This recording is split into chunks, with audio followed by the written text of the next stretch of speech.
Welcome to crime victims.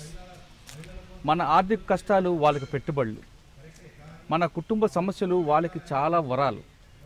మనం ఎక్కడ కన్నీరు చూపిస్తున్నామో వాళ్ళు ఓదార్సుని నటిస్తారు. మన కష్టాలు తీరుస్తున్నట్లు వాళ్ళు మనతో కలిసి మెలిసి మనల్ని అప్పుల పాలు చేయడం కాకుండా వ్యభిచార కూపంలోకి దించేస్తుంటారు. వ్యభిచార కూపంలోకి వెళ్ళిన తర్వాత అక్కడ పడ్డ కష్టాలు అంతా ఇంత కావు. అలాంటి కష్టాలు ఎదుర్కొని కొంతమంది స్వచ్ఛంద సంస్థల వల్ల, లేదా కొంతమంది పోలీసుల వల్ల, లేదా మరికొంతమంది అక్కడే కష్టాలు పడి మిగతా వాళ్ళని తీసుకొచ్చే వాళ్ళ సహకారంతోనూ బయటపడ్డ వాళ్ళ జీవిత గాథలను పరిచయం చేసే ఈ కార్యక్రమంలో ఈ వారం ఒక మహిళ, ఆ మహిళ భర్త వేధింపులు తట్టుకోలేక వేరే ప్రాంతంకి వస్తే ఆమెను ఓదార్చినట్లు నటించి ఆమెను ఉపాధి కల్పిస్తామంటూ వ్యభిచార కూపంలో దింపారు ఓ బ్రోకర్.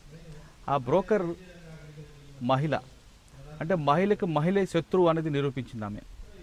వ్యభిచార కూపంలోకి ఉన్న ఆమె తిరిగి ఏ విధంగా బయటకు వచ్చింది, అక్కడ ఎలాంటి కష్టాలు పడ్డాయి, కష్టాలను ఎదుర్కొంది, బయటకు వచ్చిన ఆమె సొసైటీ ఆమె ఎలాగ రిసీవ్ చేసుకుంది, భర్త ఏ విధంగా ఆమె పట్ల తిరిగి ప్రవర్తించాడనే విషయాల్ని ఆమెని అడిగి తెలుసుకుందాం. నాగలక్ష్మి గారు నమస్కారం.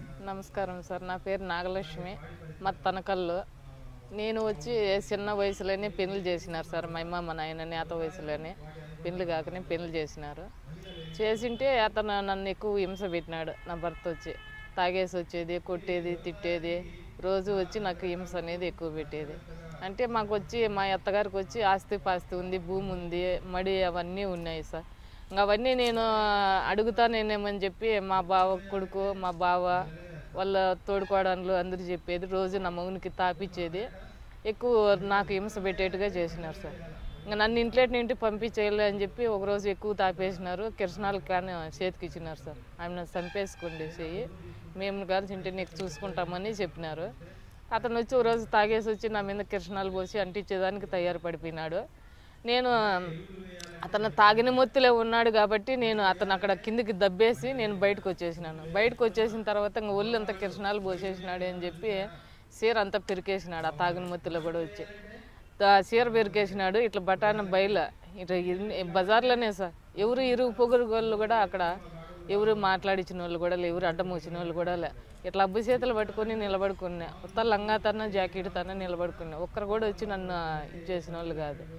మళ్ళీ ఎవరో మా అమ్మ మా నాయనకి ఎవరో చెప్పింటే మా అమ్మ మా నాయన వచ్చినారు, మా అత్తగారు ఊరికి వచ్చినారు, పిలుచుకొని వచ్చేసినారు. మళ్ళీ అట్లే పిలుచుకొని వచ్చేసాక నేను ఏదో కూలి పని చేసుకుంటా, మా అమ్మ మా నాయనతో నుండి కూలి పని చేసుకుంటా ఉంటే మా ఊరు పక్కనే పరాకొల్లపల్లి, ఆమె పేరు రవణమ్మ. ఆమె వచ్చి రోజు నువ్వు ఇట్లా కూలికి పోయేదానికన్నా నువ్వు హైదరాబాద్ పోతే నెలకు 15,000 లేదా 10,000 జీతం ఇస్తారమ్మా, నువ్వు ఇంట్లో వంట చేసేది, బోకులు కడిగేది, కసువులు ఊడిసేది అట్లాంటివి చేసుకునేది అని చెప్పింది. కానీ నేను వినలేదు, వినకుండా గమ్మున ఉండిపోయినా, అట్లే పనికే పోతానే ఉంటుంది. రోజు వచ్చి నన్ను అడుగుతూనే ఉన్నింది. నేను ఎప్పుడూ ఆలోచన చేసి వినలా. ఓ రోజు ఒక 10 రోజులు అయితే మాకు చాలా ఇబ్బంది అయిపోయింది సార్. ఇబ్బంది అంటే చాలా ఇబ్బంది అయిపోయింది. ఇంట్లో తినేకి ఇది ఏది లేక ఇది కాకుండా ఉండే.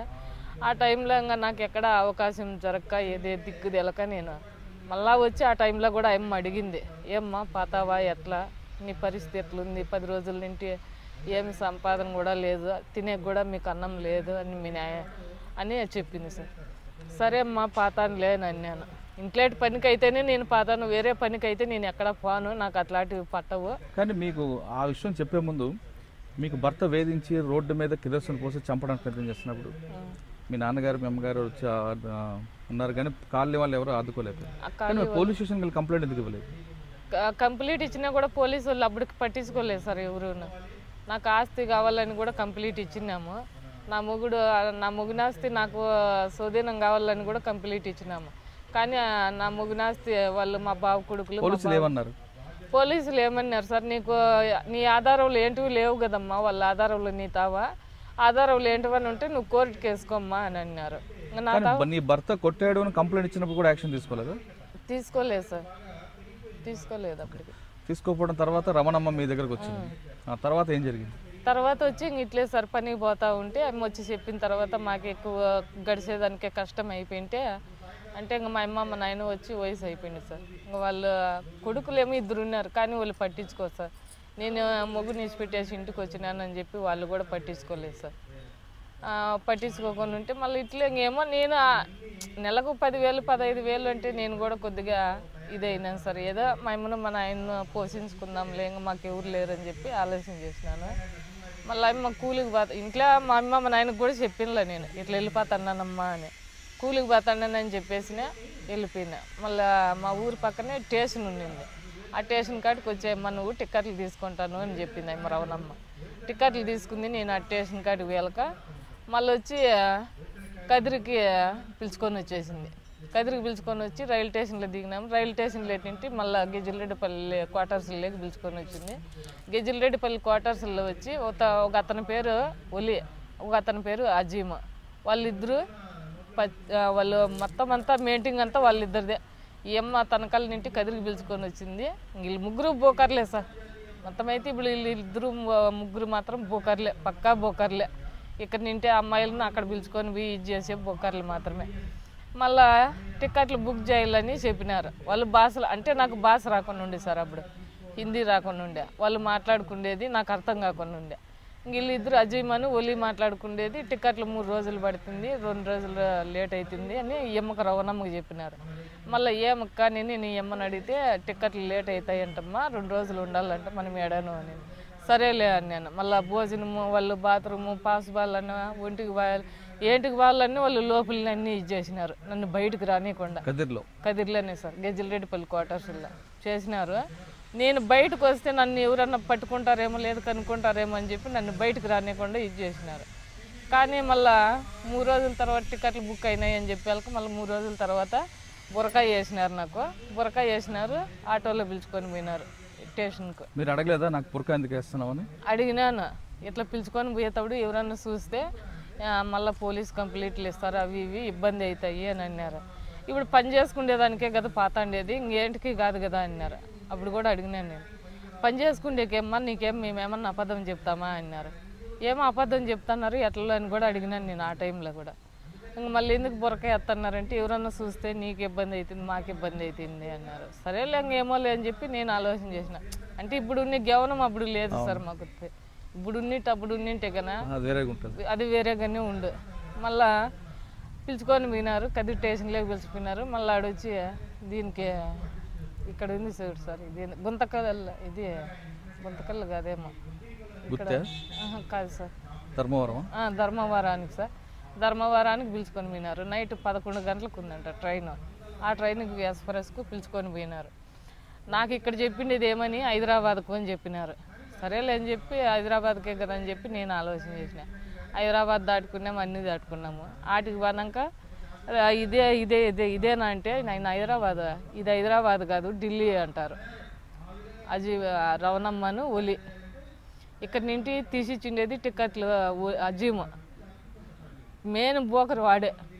మాకు టిక్కెట్లు కట్టినింటి వాని ఖర్చులు అన్నీ ఇక్కడి నుండి పంపించిండేది వాడే. వీళ్ళిద్దరు నాతో వచ్చిండేది మాత్రము ఒలిని రవణమ్మ. వీళ్ళు నన్ను నాటికి పిలుచుకొని పోయిండేది.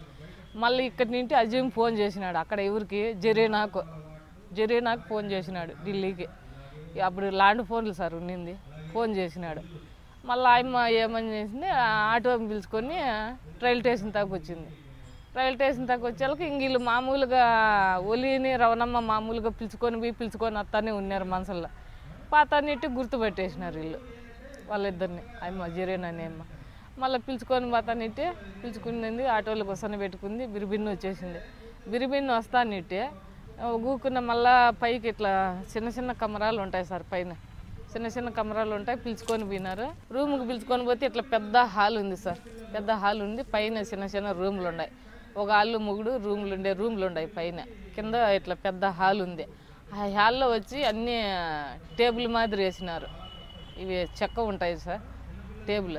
అట్లాంటివన్నీ ఇట్లా వరుస అట్లా వరుస ఇట్లా 4 పక్కల 4 వరుసలు వేసినారు. 4 పక్కల 4 వరుసలు వేసినారు. కానీ 4 పక్కల జీన్స్ ప్యాంట్లు వేసుకున్నారు, టీ షర్ట్లు వేసుకున్నారు, ఎంటుకలన్నీ ఎరపోసుకున్నారు, లిప్స్టిక్ మేకప్లు చేసుకున్నారు, మిడ్డీలు వేసుకున్నారు. మొత్తం అంతా లైన్లు కూర్చున్నారు ఆడపిల్లలంతా. నేను వాళ్ళ కళ్ళ చూసి నేను ఆశ్చర్యం పడిపోతే ఏందక్క వీళ్ళు ఇట్లా కూర్చున్నారు అని అడిగినాను నేను. నాటికి వాళ్ళంతా ఇంట్లో ఉండోలేమ్మా, వాళ్ళంతా వాళ్ళ కూతుర్లు వాళ్ళ కోడన్లు అని చెప్పిరే, ఈడే మనం పనిచేసేది అని చెప్పింది అమ్మ. ఇట్లా పని చేసేదానికి ఇల్లంతా ఎట్లా కూర్చున్నారు అని అంటే, అది నీకు వేరే గుందిలే, నేను పైన చెప్తా పదా రూమ్లోకి పోదామని. మళ్ళీ పైకి పిలుచుకొని పోయినారు, భోజనం మెత్తకొచ్చి పెట్టినారు. కొంచెంసేపు రెస్ట్ తీసుకోండి అని చెప్పింది జరీనా. కొంచెంసేపు పండుకున్నాము. కొంచెంసేపు పండుకున్న తర్వాత మళ్ళీ లేచినాము, స్నానం చేయకండి అని చెప్పి పంపించినారు కిందికి. స్నానం చేసినాము, మళ్ళీ డ్రెస్ వేసుకోమనింది. అక్కడ పంజాబ్ డ్రెస్సులు వేసుకోవాలంటే ఇట్లా చీరలు కట్టుకొనిరు. పంజాబ్ డ్రెస్ వేసుకోమన్నారు.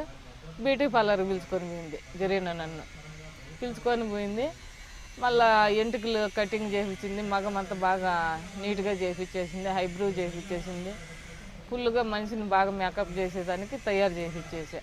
బ్యూటీ పార్లర్ పిలుచుకొని పోయి మళ్ళీ అడిగి పిలుచుకొని పోయి మళ్ళీ ఇంటికి పిలుచుకొని వచ్చింది. మళ్ళీ పైకి పిలుచుకుపోయింది. పైకి పిలుచుకుపోయి ఇంకొక పాప అనే పాప ఉంటే ఆయమ్మతో ఉండే పిల్లలకే చెప్పింది, పాపకు గౌని అదే మిడ్డీ వేయించుకొని కిందికి పిలుచుకురండి అని. మేకప్ చేసుకొని వచ్చినారు. పిలుచుకొని వచ్చిన తర్వాత మళ్ళా కిందికి పిలుచుకొచ్చినారు మిడ్డీ వేసి. పిలుచుకొని వచ్చి మళ్ళా అడగొసని పెట్టారు నన్ను కూడా వాళ్ళలోనే. జరిగినంత ఒక 50 మంది ఉన్నారు. ఇంకొక తావు అసిన నేమతావు ఒక 40 మంది ఉన్నారు. ఇంకొక ఏమో తావు వచ్చి ఒక 100 మంది ఉంటారు. అంటే వెరైటీగా నీ తావు 30 మంది, ఇట్లా ఈసారి తావు 40 మంది, ఆ సారి తావు ఒక 50 మంది, అట్లా ఒక్కొక్కరు తావు ఒక్కొక్కరు మెయింటైన్ చేసేది. ఆడికి పిలుచుకొని పోయిన తర్వాత ఇక అక్కడ ఉండే పోలీసులు లంచాలు తీసుకున్నారు సార్. ఢిల్లీలో ఉండే పోలీసులు ఇప్పుడు నన్ను పిలుచుకొని పోయినారు. నన్ను పిలుచుకొని పోయిన తర్వాత అక్కడ గరివాళ్ళని ఉంటారు. ఇప్పుడు ఆ ఇల్లు నీదనుకో సార్, ఆ ఇంటి ఓనరు నువ్వే. ఆ ఇంటి ఓనర్ను నువ్వు పోలీసుల మీద నంపుతావు. ఇట్లా పలానా అమ్మాయి వచ్చింది ఆంధ్రాని ఇంటి, నువ్వు రావాలా సార్ అని చెప్తారు. అది ఎస్ఐయో లేకపోతే డిఎస్పో ఎవరో తెలియదు మాకైతే. పిలుచుకొని వచ్చిన తర్వాత మళ్ళీ ఇప్పుడు పిలుచుకొచ్చిన తర్వాత నాకు పిలిచినారు లోపలికి. నీ పేరు ఏం పేరు అన్నారు. అక్కడ వచ్చి బేబీ అని పెట్టినారు. ఇక్కడ పేరు చెప్పనేళ్ళు అక్కడ వచ్చి బేబీ అని పెట్టినారు. నువ్వు యా ఊరు నుంచి వచ్చినావు అని అడిగారు. నేను వచ్చి ఆంధ్రా నుంచి వచ్చినాను అన్నాను. మళ్ళీ నీ ఇష్ట ప్రకారమే వచ్చినావా అని అన్నారు. అవును నా ఇష్ట ప్రకారమే వచ్చినాను అన్నాను. నీకు ఇష్టమేనా అన్నారు. ఇష్టమేను అన్నా. అప్పటికి కూడా నాకు పూర్తిగా అర్థమైందిలా. పని కోసం అనుకున్నాను, పని కోసమే అనుకున్నాను. అప్పటికి కూడా పూర్తిగా అర్థం కాల. వాళ్ళు చెప్పనులే నాకు. సరేలే అని చెప్పినారు. నా ముందరనే 100 రూపాయల నోట్ల కట్టలు 4 కట్టలు తీసుకున్నాడు సార్ ఆడ ఉండే పోలీసు. అటుకు వచ్చిన పోలీసు అయిపోయి 4 కట్టలు తీసుకున్నాడు. ఇప్పుడు దీనికి నువ్వు కంపెనీకి నువ్వు ఓనరు, నువ్వు నడుపుతా ఉండవు. నువ్వు నడిపిన తర్వాత నేను ఇప్పుడు ఆ సారే ఉన్నాడు అనుకో, ఆ సార్ మనుషులను పెట్టుకో అంటాడు. నువ్వు వచ్చి ఓనర్ అయిపోయింటావు ఆ ఇంటికి. ఈ జరిగిన వచ్చి ఒక 40 మందిని 50 మందిని పెట్టుకొని నడుపుతూ ఉంటుంది. ఈ జరిగిన వచ్చి ఎంత జనాన్ని పిలుచుకొచ్చిందో అంత జనం వచ్చి ఆడ ఒప్పచెప్పాల. మళ్ళీ నన్ను కొనుక్కున్నట్టు ఏంలే, అమ్మేసినట్టు ఇల్లు నన్ను ఒలిని రవణమ్మ అమ్ముకొని వచ్చినట్టుగానే. అంటే ఆ పోలీసులు డబ్బులు తీసుకుని ఏం చేస్తారు? వాళ్ళకి అది లంచం సార్. వాళ్ళకి అక్కడ తర్వాత ఏం జరిగింది? మళ్ళీ ఏం జరిగింది, ఆ డబ్బులు తీసుకున్నాడు, వెళ్ళిపోయినాడు అతను. ఇంకా మళ్ళీ నన్ను అడుకోసన్న పెట్టి ఎక్కడ కస్టమర్లు వస్తున్నారు పాతన్నారు అని అంటే వస్తున్నారు. ఇది వేరే పాపే చెప్పింది, జరీనా ఉండే పాపే చెప్పింది, ఇట్లా పని అమ్మాయి చేసేది ఇంట్లో పని కాదు, ఏం పని కాదు అని చెప్పింది. అది వచ్చి జీవీ రోడ్లో వచ్చి అదే సేద్మేనంట సార్. అదే పనేనంట, వేరే పని అయితే ఏంది లేదంట ఆడపిల్లలకు మాత్రమే. ఆ కస్టమర్లు వచ్చిన వాళ్ళు ఒకసారి ఇంటి పని కోసం వెళ్ళిన మీరు అక్కడికి వెళ్ళిన తర్వాత అసలు పని తెలిసిన తర్వాత ఏమనిపించింది? అసలు పని అని తెరిపించిన తర్వాత ఈ పని వద్దు అని అనుకుని నేను అడిగినాను సార్. నాకు ఈ పని అయితే అవసరం లేదు అన్నాను. నాకు ఈ పని అయితే అవసరం లేదు అని అన్నాను. పాత నిట్టే ఎవరో కస్టమర్ వచ్చినాడు అని చెప్పి లోపలికి పిలుచుకొని పోయినారు. ఆ లోపలికి పిలుచుకొని పోతే అతను కూడా కొత్త పాప వచ్చిందంటే అక్కడ నానా హింసలు పెడతారు సార్. నానా హింసలు అంటే ఆ హింసలు చెప్పలేనంత హింసలు పెడతారు. కనీసం ఒంటి మీద ఒక నూలు గుడ్డ కూడా ఉన్నారు సార్ వాళ్ళు లోపలికి రూమ్లోకి పిలుచుకుపోయి. మాకు నూలు గుడ్డ మనము అమ్మ కడుపులేటి నింటి ఎట్లా పుట్టి బయటకు వస్తామో అట్లా ఇది చేస్తారు మాకు వాళ్ళు. అంత నానా హింసలు వాళ్ళు చెప్పినట్టు చేయకుండా పోతే వాళ్ళు సిగరెట్లు తగాలుతారు, బీడీలు తగాలుతారు, లేదంటే మందు తెచ్చింటే మందు తాపుతారు. వాళ్ళు ఈ మత్తి మీద అయినా ఎట్లయినా చేస్తారులే అని అట్లాగ సాట్లు పడి బాధలు పడి కష్టాలు పడి కనీసం మా అమ్మకు నేను చెప్పినట్టు పని చేయలేదని చెప్పి నాకు కన్నల నిండుకు కారం పెట్టి నోటి నిండుకు కారం పెట్టి ఒక్క నెల అంతా అన్నము నీళ్ళు లేకుండా చేసినా సార్ నేను ఆడ. కాదు, మొదటిసారి మీరు ఆ కస్టమర్ వచ్చి వెళ్ళినప్పుడు మీరు వెళ్ళిన పని ఏమో ఇంట్లో పని కోసం వెళ్ళారు. అక్కడ వెళ్ళిన తర్వాత ఈ కూపంలోకి దూరారు. అనుకోని ఘటనలో మీకు తెలియని సంగతి లేదు. వచ్చిన కస్టమర్ మీ పట్ల ఏ విధంగా ప్రవర్తించాడు ఫస్ట్ టైం మా కస్టమర్? అదే సార్ చెప్పినాను కదా, ఇప్పుడు నాన్న విధంగానే ఇది చేసినాడు సార్. మీరు ఒప్పుకోకపోయినా చేశాడు? ఒప్పుకోకపోయినా చేసినాడు సార్. నాకు ఇష్టం లేదని చెప్పినా కూడా ఇష్టం లేకపోతే నేను డబ్బులు ఇచ్చినాను కదా, ఎందుకు ఇది కావు అని చెప్పి చేపించినాడు సార్. అంటే ఢిల్లీలో ఒకసారి ఫస్ట్ టైం మీరు ఆ కస్టమర్ వేధింపులు తట్టుకోలేక, ఆ చెప్పిన గర్వాలి వాళ్ళకి బాధలు తట్టుకోలేక ఒప్పుకున్నారు. ఎలాంటి కస్టమర్లు వచ్చి వస్తుంటారు అంటే కొంతమంది వాళ్ళలో కూడా కొంత జనం మంచి వాళ్ళు ఉంటారు, కొంత జనము అరాచకం మంచులు ఉంటారు, కొంత జనము ఇదిగా ఉండే మన కుటుంబంలో ఎట్లా ఉంటారు అట్లా వాళ్ళు ఉంటారు సార్. అట్లా కూడా ఉంటారు అక్కడ కూడా. అంటే రాక్షసులాగా ప్రవర్తిస్తారు కొంతమంది అంటుంటారు. కొంత జనం రాక్షసుల మాదిరిగా ఇది అవుతారు సార్. కొంత జనం బాగుండోళ్ళు వస్తారు, కొంత జనం రౌడీలు అంటారు, గోండాలు అంటారు. అక్కడ వాళ్ళ తాగుపోయినా కూడా కష్టము అంటారు. అంటే రోజుకి ఎంతమంది దగ్గర వెళ్ళాలి? రోజుకు ఇంతమంది అని ఇది లేదు సార్. ఒకరని లేదు, ఇద్దరని లేదు, ముగ్గురని లేదు, నలుగురని లేదు. వారు రేయిం బొగులు అదే పని మీదనే ఉండాలి. మేమైతే అంటే ఒక మిషన్ లా పనిచేస్తాం, ఒక మిషన్ మాదిరే పని చేస్తూనే ఉండాలి. నైట్ కూడా ఏం నిమ్మలం కూడా ఉండదు, కనీసం తిండి తినే కూడా నిమ్మలం ఉండదు. వాళ్ళు ఎక్కువ కస్టమర్, అది ఒకరు కానీ ఇద్దరు కానీ ముగ్గురు కానీ నలుగురు కానీ లోపలే కస్టమర్లు పెట్టుకొని ఒకరి మించి ఒకరు ఇది చేసుకుంటానే ఉండాలి సార్. అది లోపల కూడా నువ్వు వేరే వాళ్ళ తాకి మళ్ళీ వేరే వాళ్ళ తాకి పంపించకూడదు. నీ తాకి ఎంతమంది కానీ అంతమంది నువ్వే ఇది చేయాల. అట్లా టైంలో మేము ఇది చేసి కూడా మాకు పొద్దు గుంకెలకు మాకు నీరసం వచ్చినట్టు అయిపోతుంది, సుస్థ అయిపోతుంది. మాకల్లా అయితే తినేదానికి సక్రంగా తిండి ఉండదు సార్. అక్కడ అంత అనుభవించేసినాం మేము. కానీ ప్రతి మహిళకి నెలకి కొంత డేట్ ఉంటుంది కదా, ఆ డేట్లో కూడా చేయమని ఆ డేట్లో కూడా అవి కండమ్స్ వాడతాం కదా సార్. అక్కడ కండమ్స్ ఇస్తారు. అదే పనిగా డబ్బాలు బాక్సులు తెప్పిస్తారు సార్. అవి వేసుకొని ఇది చేయమంటారు. అవి వేసి చేయండి మీరు, అట్లా ఏమో ఇది కాదండి. కొంతమంది రాక్షసులాగా ప్రవర్తించడం, మనుషులను కొరకడం లాంటి చేస్తారంట, నిజమేనది? నిజమే సార్. అంటే అటువంటి ఘటనలు మీకు ఏమి ఎదురయ్యా? ఎదురైనాయి సార్. ఎవరి దగ్గర? కస్టమర్ల దగ్గరే సార్, ఇంకెవరి దగ్గరే, వేరే వాళ్ళ దగ్గర ఎవరి దగ్గర లేదు, కస్టమర్ల దగ్గరే. ఇది ఏ రకంగా హింసిస్తుంటారు? ఏ రకంగా అంటే వాళ్ళు చెప్పినట్టు మేము వాళ్ళు వేరే విధాలుగా చెప్తారు సార్. అవి రకరకాలుగా చెప్తారు. ఇప్పుడు మీరు చూస్తుంటారు కదా టీవీలన్నా, సినిమాలన్నా, సెల్ ఫోన్లన్నా కానీ అదే విధంగా చేయాలని అడుగుతారు వాళ్ళు. అవన్నీ మాకు అవన్నీ చేసేదానికి ఇష్టం ఉండదు కదా సార్. ఆ విధంగా నరకపోపంలో ఎన్ని సంవత్సరాలు ఉన్నాం మనం? అక్కడ వచ్చి ఒక 4 ఏళ్ళు ఉన్నాను సార్. అక్కడే ఢిల్లీలోనే? సార్ 4 ఏళ్ళు ఉన్నాను. 4 ఏళ్ళు ఇటు మీ అమ్మగారు కానీ మీ నాన్నగారు ఏమో గుర్తు రాలేదు? గుర్తుకొచ్చినారు సార్. గుర్తుకొచ్చి ఏం చేయలేంగా, దగ్గర ఉన్నారు కాబట్టి వచ్చేసేదానికి. ఇంకా తప్పించుకొని బయటకు వచ్చినా కూడా పోలీసు వాళ్ళ చేతల్లో పడినామంటే వాళ్ళు కూడా నానా హింసలు పెడతారు సార్. అక్కడ ఇప్పుడన్నా మేమేదో బయటకు వచ్చి ఇట్లా వచ్చి తెలజెప్పుతున్నాము కాబట్టి అక్కడ పోలీసు వాళ్ళు కూడా రొంత మట్టమైనారు. అప్పుడైతే మట్టం అనేదే లేదు సార్. కిందికి పైనింటి కిందికి దిగి మెటుకులు దిగి కిందికి వినామనుకో వాళ్ళ చేతుల్లో పడినాం కూడా అంటే మళ్ళీ ఇంటికి రాలేము మేము. అట్లా అనుభవించినాం అక్కడ కూడా. ఇక్కడి నుండి ఆంధ్ర పోలీసు వాళ్ళు వస్తున్నారని చెప్తే అక్కడ వచ్చి కబోర్డులు ఉంటాయి సార్. ఒక్కొక్క కబోర్డులో వచ్చి 50 మంది పడతారు పైన. ఆ కబోర్డుల్లో దాచిపెట్టేది ఎవరు కనుక్కోలేరు. నువ్వు కనుక్కోలేవు, నేను కనుక్కోలేను, ఎవరు కనుక్కోలేరు. దాంట్లో ఊపిరి కూడా ఆడదు మాకు. ఆ గెవుల్లో పెట్టేస్తే ఒక 20 మంది 30 మంది పడతారు దానిలో కబోర్డుల్లో. దానిలో పోయి దానుకున్నామంటే ఇక్కడ నుండి ఆంధ్ర పోలీసు వాళ్ళు వస్తారంటే అప్పుడే ఇన్ఫర్మేషన్ తెలిసిపోతుంది అక్కడ ఢిల్లీ వాళ్ళకు. ఆంధ్ర పోలీసు వాళ్ళు వస్తున్నారు, మీరు అంత జాగ్రత్త పడండి అని చెప్పి అప్పుడే పిల్లలందరినీ దాచిపెట్టేస్తారు. కబోర్డులు ఉంటాయి దానిలో దాచిపెడతారు. కబోర్డు బయటకు కనపడదు? కనపడదు సార్.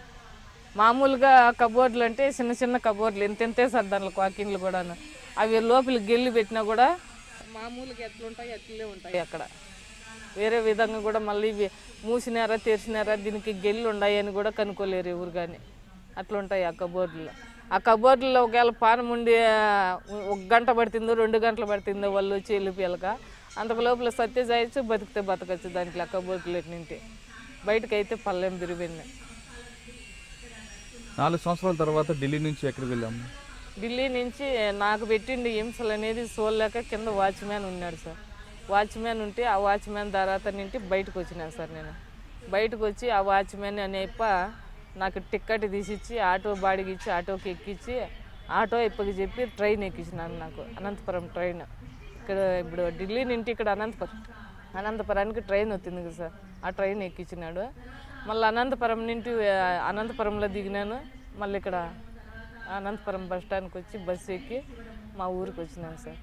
మా ఊరికి వచ్చిన తర్వాత ఇక్కడ కూడా మా పుట్టినలో కూడా చాలా ఇదే అయినాం సార్. అంటే నువ్వు అక్కడి నుంచి తప్పించుకుని వచ్చిన తర్వాత మీ కుటుంబం అనంతపురం వచ్చావు, అనంతపురం నుంచి మీ పుట్టింటికి వెళ్ళావు, వాళ్ళు నేను ఆదరించారా? ఆదరించలేదు సార్. ఎమ్మ ఎక్కడ పోయింది ఏం కథ అని అందరూ సూటిపోటు మాట్లాడిన వాళ్ళే కానీ ఒక్కరు కూడా ఏదో ఆమె అగసాట్లో పడుకొని వచ్చింది, ఆమె బాధలు పడుకొని వచ్చింది లేదు. ఈ సానుభూతి అనేది చూపించలేదు సార్. సానుభూతి ఇంట్లో వాళ్ళు తల్లి నేను ఇంటికి వచ్చేళ్ళకనే తల్లిదండ్రి కూడా లేరు, తల్లిదండ్రి చనిపోయినారు. అన్నున్నాడు, తమ్ముడు ఉన్నారు, వాళ్ళు కూడా ఏం పట్టించుకోలేదు సార్. అమ్మ అక్కడ పోయి వచ్చింది, మాకు ఏం పని అమ్మతో ముగ్గుని ఇచ్చిపెట్టేసింది. అమ్మ నాయన చనిపోయినారు ఈ అమ్మ గురించి అని చెప్పి మా అమ్మ మా నాయన చనిపోయినారని చెప్పి అన్న తమ్ముడు ఇద్దరు పట్టించుకోలేదు సార్. ఉండేకేమో ఎవరు పట్టించుకోరు.